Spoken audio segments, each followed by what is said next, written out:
These are the book series I am currently in the middle of. Each one has its own different story as to where I'm at within it, plus why, I haven't yet completed it. It's a mix of fantasy and science fiction books. Before I get into it, don't forget to like and subscribe, and don't forget to also check out the Patreon too. So let me get into the honorable mentions first because there are a few honorable mentions, and again, these have their own story. The first being The Counselor by E.J. Beaton, which is just right above me.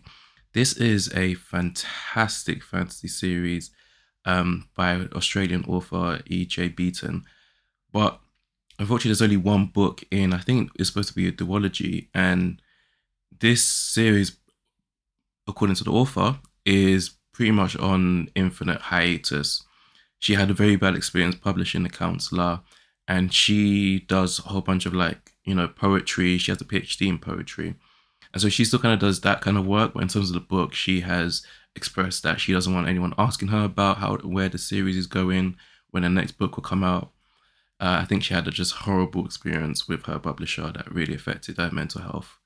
So I'm technically in the middle of that. The first book's fantastic. I read it earlier this year. It's a 4.5 star read.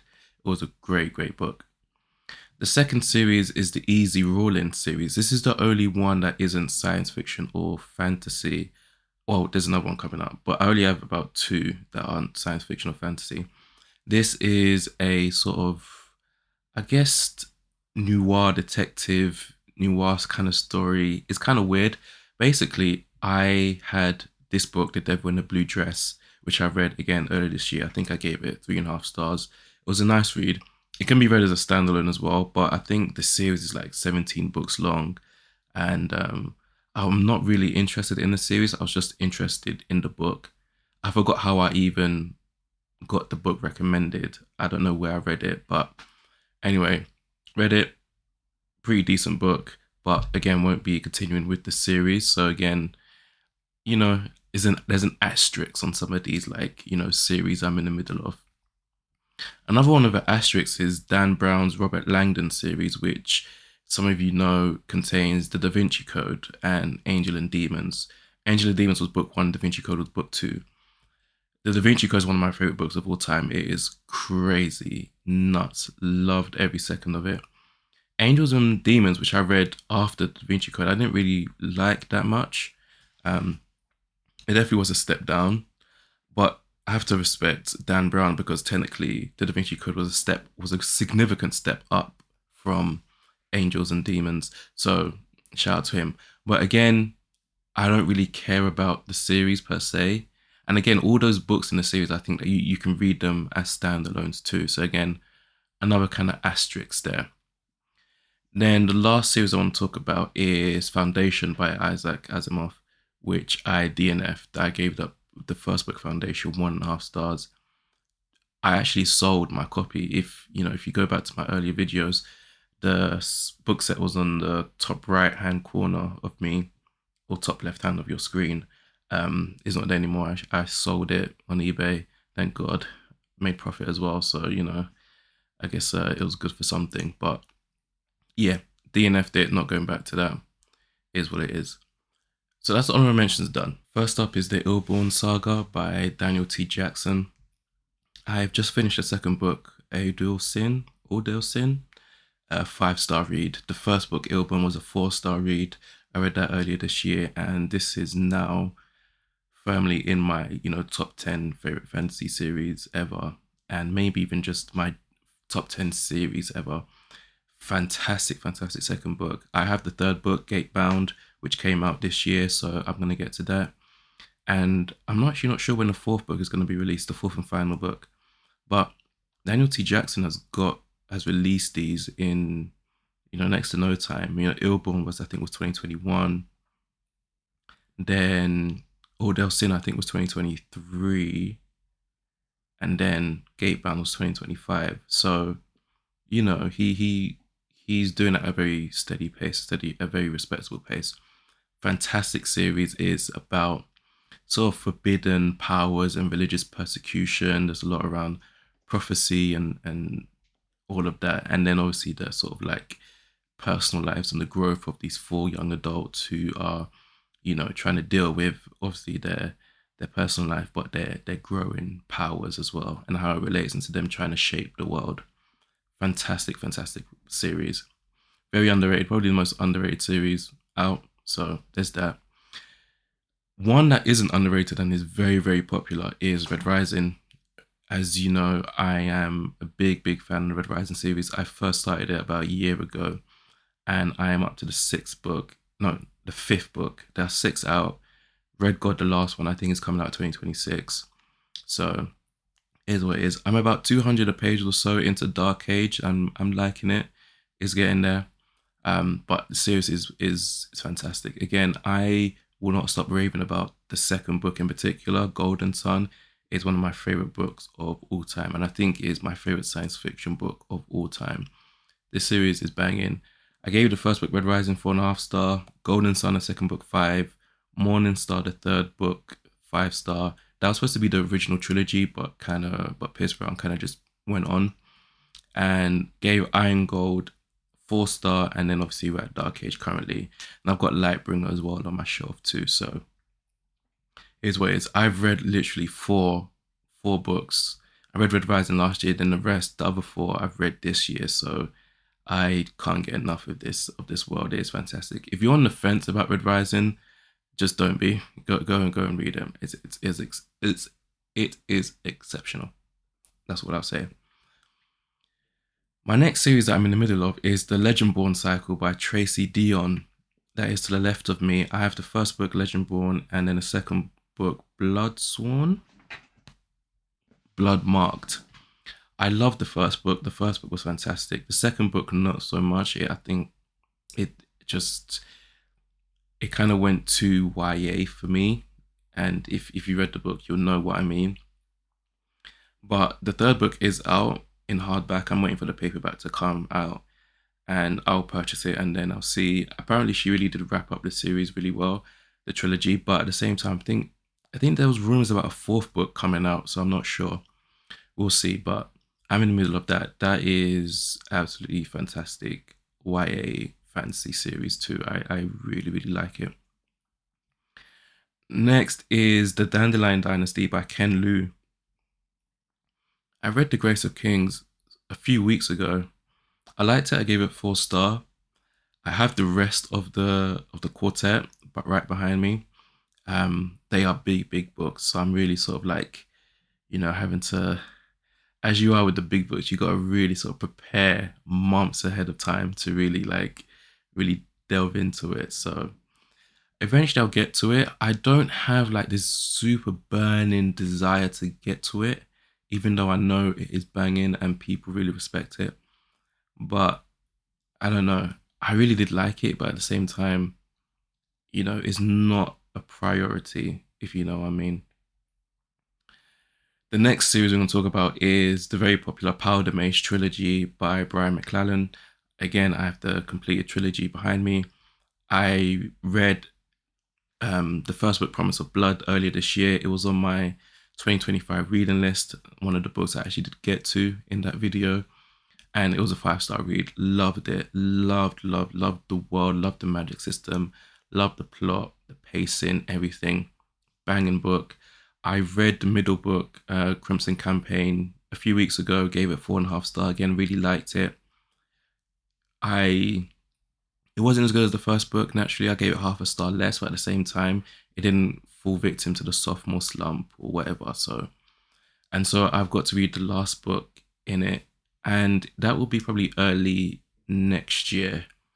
I probably won't get to it in 2025, but I'm really excited to read the last one in that. We'll see. Who knows? I might get to it at the end of the year. Who knows? Another series that I did pick up at the beginning of this year was The Empire of the Wolf by Richard Swan, the first book being The Justice of Kings. I gave that 2.5 stars. And it's kind of a weird one because I actually gave it 3 on my Fable. I don't know. You know what it is? I have a few like bookstagrammers that really enjoyed the series that kind of convinced me to buy the other 2 books, even though I didn't have any plans to read it. I have a review for this for the Way of Kings, no, the Justice of Kings. Um, I do have one for the Way of Kings by Brandon Sanderson. That's literally next. But the Justice of Kings, I do have a review for it, and I liked it. I don't know. It's a strange one why I gave it 2.5 stars. It is a strange one, but at the same time, I'm willing to give the trilogy a shot. And actually, I'm kind of anticipating, can't wait to really get to the second book. So maybe I get to it by the end of this year. Depends. If not, it'll be early next year. But I expect to finish the series, by spring of next year at the latest. Obviously, this video wouldn't be complete, or any sort of booktube video for that matter, wouldn't be complete without mentioning Brandon Sanderson somewhere in there. And that is the Stormlight archives I'm talking about. I read The Way of Kings again a few weeks ago. I think I gave that 3 stars. It is above average. It is not a 5-star read. It is not. It is overrated, but I'm invested in the characters and this world. The world is extremely cool, so imaginative. So there's so much depth in it, so much historical, theological, and philosophical depth that I really respect. But at the same time, what warranted the 3 star was the fact that this dragged my reading to a halt because there were so many, like, because the first 600 pages for me were a grind to get through, and that kind of affected my other reading, and it just brought it all slowing down. And I've been on the tear this year with my reading. I'm close to 100 books, which is just crazy. I've never read this much. And I think it's because, I've been on BookTube for just over a year now. This is my first full calendar year as a booktuber. And so, like, my reading's super focused. I pretty much read every day. It's rare that I miss a day of reading. So, but one of the things that I knew that The Way of Kings wasn't all that was the fact that it literally just stopped my sort of reading flow that I was on for, what has been the past over the past year, ever since I started BookTube. So I knew Way of Kings wasn't banging like that, but the Saga launch was great. And so I literally purchased the rest of well, not the rest. I got the Words of Radiance and Oathbringer. Yes, Oathbringer. I literally changed the format. I had the old, or the original mass paperback version, but I hate the reading experience. So again, I sold that set. I had the first 4 books, and so yeah, I literally just got the paperback, the trade paperback, I believe these are called. So yeah, but we'll see what's up with the Stormlight archives. Next up is one that's this series is on a kind of hiatus for me at the moment. Not because I don't want to read it; it's on my electronic TBR. But at the same time, I don't know.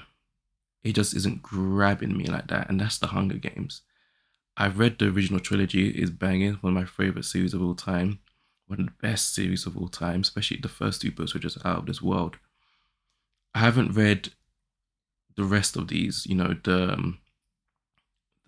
other 2, the latest 2 that came out. One was earlier this year, and another one was like 3 years ago. I forgot the names of them, which kind of shows how much I really want to read them. But again, technically, it's part of the Hunger Games series, and so that's there. That's just there, and so it is what it is. Next up is a series that I read the first 3 out of the 4. Is on my top right there, and that's the 100 by Cass Morgan. I read the first 3 books a few years ago, and then for some reason I was so just exasperated by the 3rd book that I just did not even pick up the 4th book.